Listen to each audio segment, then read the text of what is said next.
The first time you hear a Nate Dogg hook, you don't just hear music, you remember exactly where you were. Maybe you were leaning against a car door with the windows rolled down, feeling the humid air of a summer evening.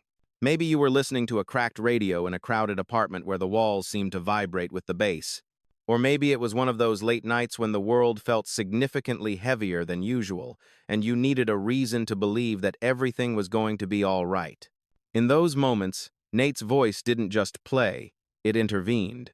It made everything feel steady, almost safe. It was as if the West Coast had its own biological heartbeat, and Nathaniel Hale was the one keeping the time. In the modern landscape of hip-hop, people love to argue. They sit in barbershops and online forums, debating who the new king of hooks is, who carries the torch for the melodic sound, or who might be the next in line to claim the throne. But every time that debate reaches a fever pitch, a sudden truth stands in the room like a shadow you simply cannot ignore. There was only one Nate Dogg. And the cold, hard reality of the music industry is that there will never, ever be another. He was far more than just a featured artist. He was the sonic architect of an entire era. Nate Dogg was the golden thread that stitched together the raw, jagged edges of gangsta rap with the smooth, soulful textures of R&B. He was the calm under the chaos, the melodic anchor in a sea of lyrical violence. When a track was too aggressive, he softened it. When it was too hollow, he gave it weight. He provided the spiritual balance that allowed the West Coast to conquer the global airwaves.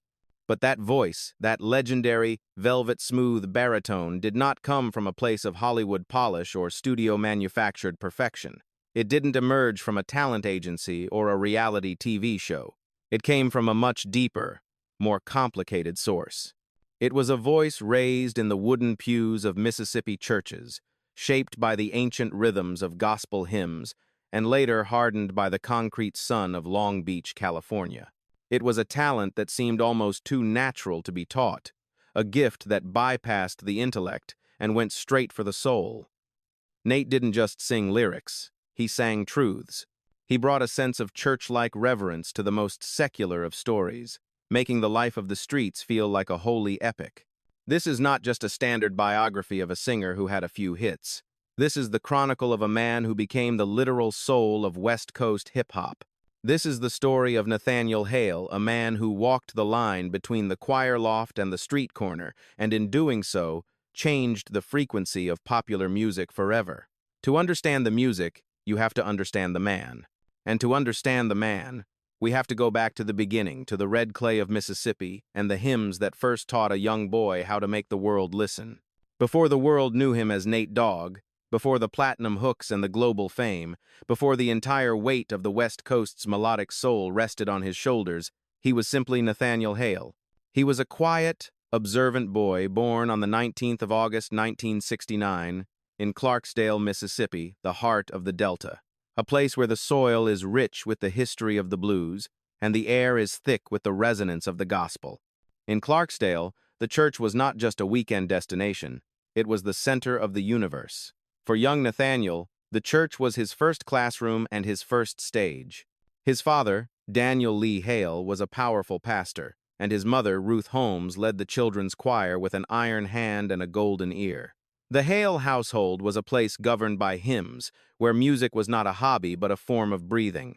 By the age of 6, Nate was already standing in those wooden pews, filling the rafters with a voice that sounded decades older than his small frame suggested. As part of the Hale family gospel group, he traveled from one small, dusty church to another across the South.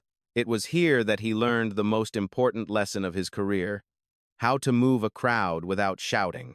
He learned the power of the low end, the way a steady, vibrating baritone could settle an audience's spirit and command their attention.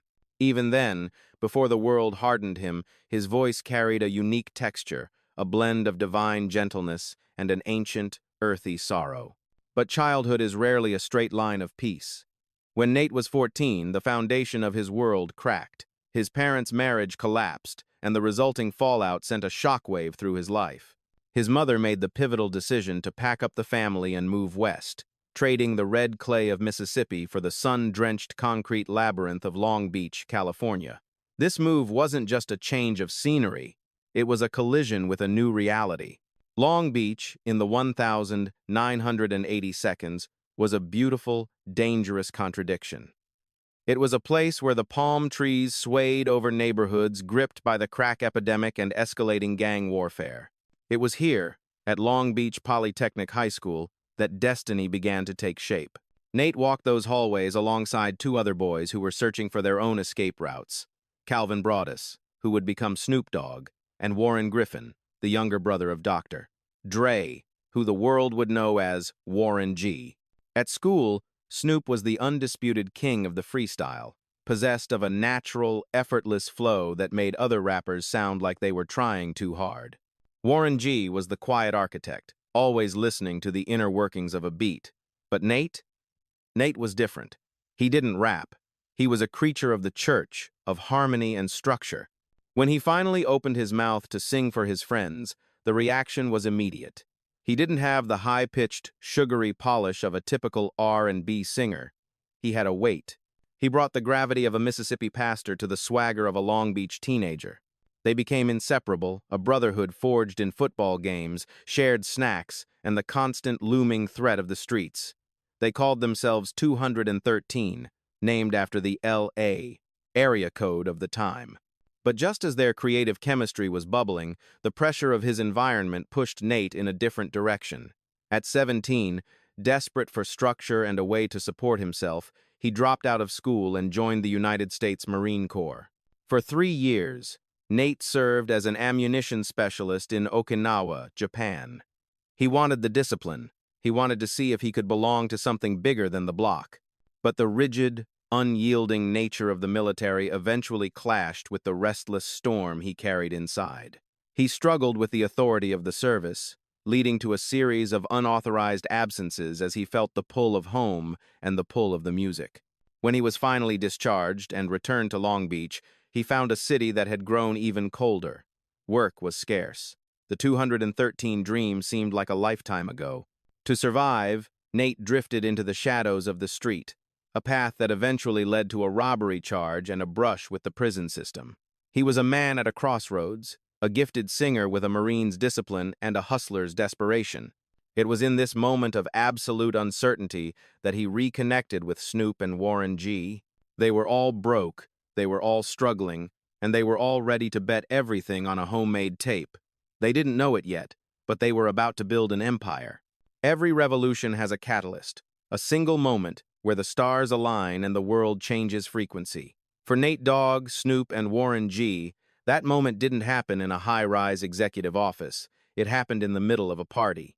Warren G., desperate to get their sound heard, slipped a homemade 213 demo tape into the sound system at a party hosted by his half-brother, Dr. Dre. The room was filled with the elite of the L.A.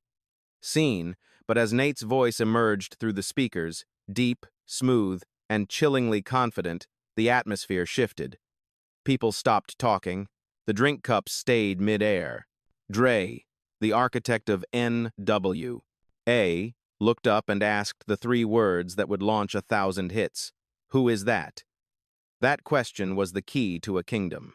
Dre summoned Snoop to the studio to begin work on a project that would redefine music history, The Chronic. But while Snoop provided the charismatic flow, Nate Dogg provided the soul. When he stepped into the booth to record tracks like D's Nuwuts and Lil Ghetto Boy, he wasn't just a background singer. He was the anchor. He brought a church-like gravity to the rawness of the lyrics, making the street life feel monumental, almost biblical.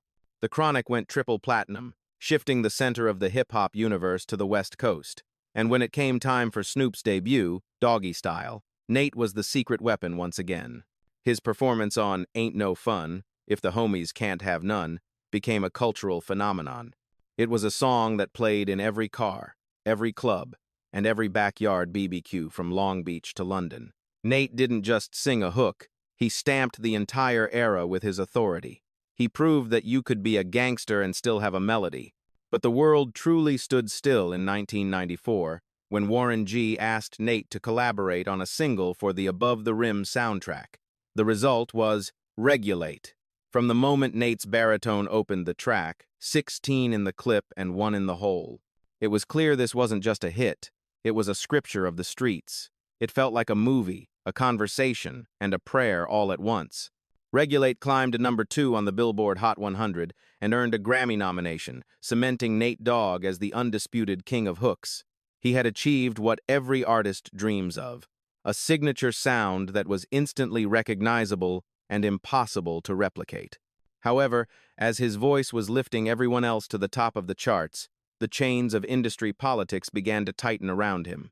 While he was the soul of the movement, Nate was signed to Death Row Records, an empire built on brilliance but ruled by fear and intimidation. Suge Knight recognized Nate's value, but he treated him like a valuable piece of property rather than a human being. While artists like Snoop, Dre, and Tupac were releasing multi-platinum solo albums, Nate was kept in the shadows. He sang on hit after hit, carried the weight of every chorus that became a cultural anchor, yet for years, Death Row refused to release his solo debut. He was the voice that everyone heard, but the man that the machine kept quiet. The irony was devastating. At a time when he was one of the most famous voices on the planet, Nate was often broke, caught in the web of unfair contracts and legal battles. He was the man who made everyone else a millionaire, while he struggled to find his own footing. There are stories from this era that paint a bleak picture of his reality. Stories of a man so desperate for money that he allegedly resorted to robbing a Taco Bell, an act that stood in staggering contrast to his status as a global icon. Nate Dogg was the bridge between R&B and gangsta rap, the voice that made the hardest lyrics go down smooth. He was irreplaceable, essential, and legendary. But as the 90 seconds marched on, the pressure of being the silent pillar of an empire began to take its toll. He had climbed from the gospel pews to the center of a cultural revolution, but he was starting to realize that in the music business, sometimes the most beautiful voice is the one they try the hardest to control. Success is a deceptive mirror. It reflects the glory the world wants to see while blurring the cracks forming beneath the surface. For Nate Dogg, the late 90 seconds and early 2000s were a period of staggering professional height and devastating personal depth. While he was appearing on every major hip-hop anthem from Dr. Dre's Next Episode to Eminem's Shake That, the man behind the microphone was wrestling with a reality that no amount of gold records could fix. The legal system became a recurring character in Nate's life, a long shadow that followed him from the studio to the courtroom. There were arrests for assault, accusations of domestic violence, and charges involving illegal weapons and kidnapping. To the media, he was becoming a caricature of the gangster he sang about. But for those who knew Nathaniel Hale, the truth was far more fragile. He was a man trying to navigate a world of extreme wealth while still carrying the survival instincts of a boy from Long Beach. He was trapped in a cycle where the streets demanded his loyalty and the law demanded his soul. Behind the scenes, Nate battled a darkness that few dared to talk about.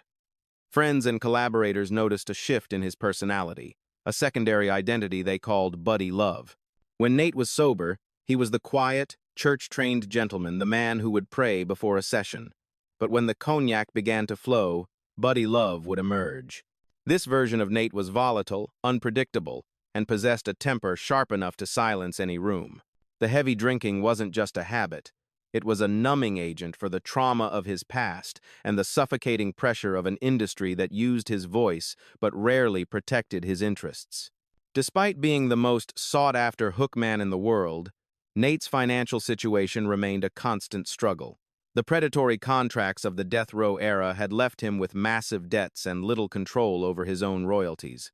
It is a haunting irony that the man who gave the West Coast its signature soul often felt like he was losing his own.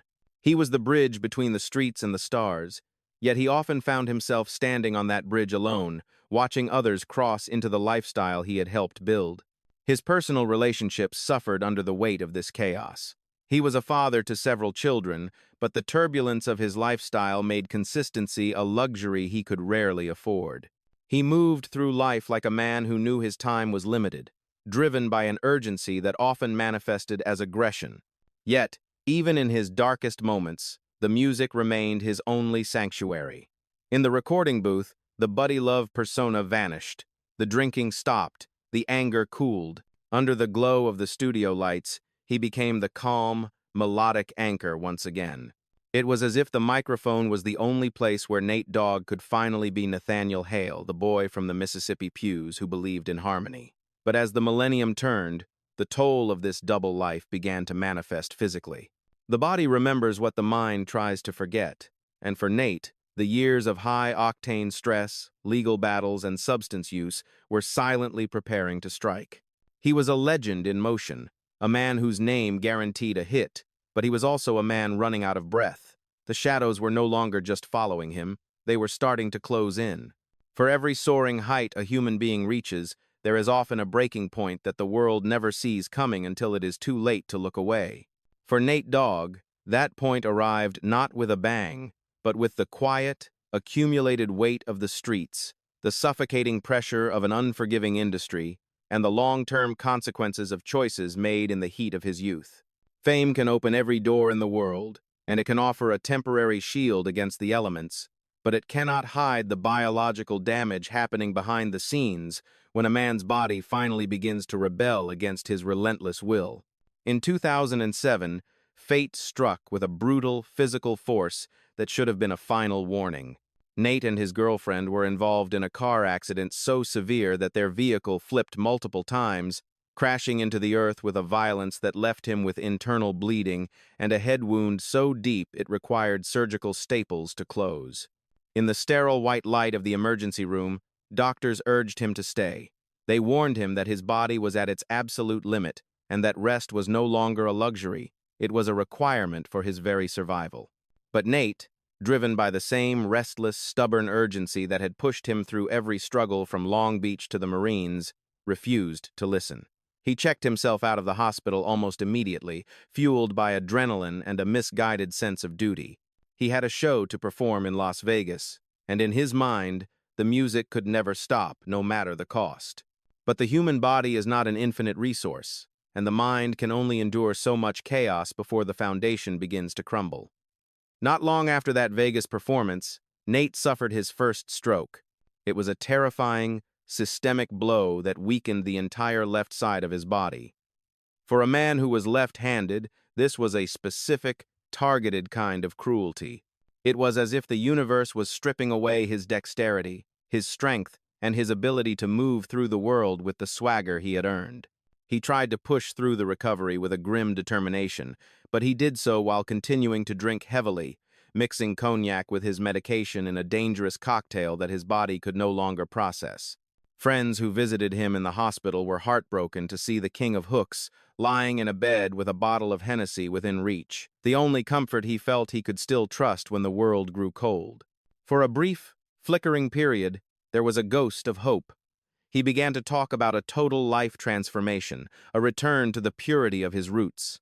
He expressed a deep, soulful desire to form a gospel group, wanting to create music that his parents could finally listen to with unmixed pride. There are surviving recordings from this time, haunting tapes of Nate conducting choir rehearsals, offering a glimpse of a man trying desperately to find his way back to the peace of the Mississippi church pews. He wanted to trade the Buddy Love persona for the Nathaniel Hale, who believed in salvation. But the damage inside his brain was deeper than faith alone could mend. In September 2008, the second stroke arrived, and this one was catastrophic. It was a massive, final failure that left Nate Dogg paralyzed from the neck down. It stripped him of his ability to walk, and most cruel of all, it stripped him of the very instrument that had defined his existence, his voice. People who visited him in the care facility said the silence in that room was louder than any record he had ever made. The man who had given the world some of its most iconic melodies was now a prisoner in a body that could no longer lift a single note. From that point on, his existence was a quiet, agonizing heartbreak. His days were a blur of physical therapy and mounting medical bills, a slow realization that his world had narrowed into a space from which there was no escape. He fought for nearly 3 years, his spirit flickering in a shell that refused to obey. On the 15th of March 2011, Nate Dogg passed away at the age of 41. A voice that had bridged the gap between the divine and the street finally fell silent, leaving the world feeling significantly smaller and a lot less soulful than it was before. In the months after Nate Dogg's passing on the 15th of March 2011, the world struggled to reconcile with the sudden, gaping vacuum left in the atmosphere of modern music. For many, the news felt surreal, almost impossible to process, like a fundamental law of nature had been revoked. How could a voice so deeply woven into the very fabric of the West Coast's identity simply vanish? How could the man whose sound served as the undisputed heartbeat for an entire generation be gone at only 41, leaving behind more questions than answers and a silence far heavier than any song? Across the United States, the reaction was immediate, visceral, and deeply layered. In the barbershops of South Central, on the high-powered radio stations of New York City, and in small living rooms filled with dusty speakers and old CDs, people gathered to talk about the first time they heard that unmistakable baritone. They talked about how his hooks had carried them through bitter breakups, late-night drives through dangerous neighborhoods, and those long, golden summers that once seemed like they would never end. For millions of Americans, Nate Dogg wasn't just background noise for the radio. He was a mood. He was a memory. He was a piece of their own survival. The industry titans he had supported for decades spoke up with a grief that felt heavy, unscripted, and rare. Snoop Dogg called him the backbone of his entire career, admitting that without Nate, the melodies of the 213 era would have lacked their soul. Dr. Dre, a man not known for public displays of emotion, remarked that hip-hop had lost its spiritual anchor. Charlie Wilson noted that Nate had brought a level of genuine R&B authenticity to a rap world that desperately needed it. These were not the hollow, polished condolences often seen in Hollywood. They were the somber acknowledgments of a truth the industry had always relied upon, even if it had failed to protect the man who was providing it. Internationally, the mourning took on an even more reflective tone. From the streets of London to the neon districts of Tokyo, fans who had grown up listening to The Chronic and Doggy Style as their gateway to American culture held vigils. They played Regulate on repeat, the lyrics echoing across borders and language barriers, proving that soul knows no geography. It was a staggering realization of just how far Nate's voice had traveled, reaching corners of the globe he had never seen, becoming the essential soundtrack for people who had never once stepped foot in Long Beach. But as the days turned into weeks, a darker, more frustrating reality began to emerge from the shadows of the morning. The respectful silence of Nate's passing was quickly filled by the loud, clashing sounds of legal and financial chaos. The world began to ask difficult, uncomfortable questions. How could a man so globally influential, so essential to the success of multi-platinum empires, die with staggering medical debt and unresolved family conflicts?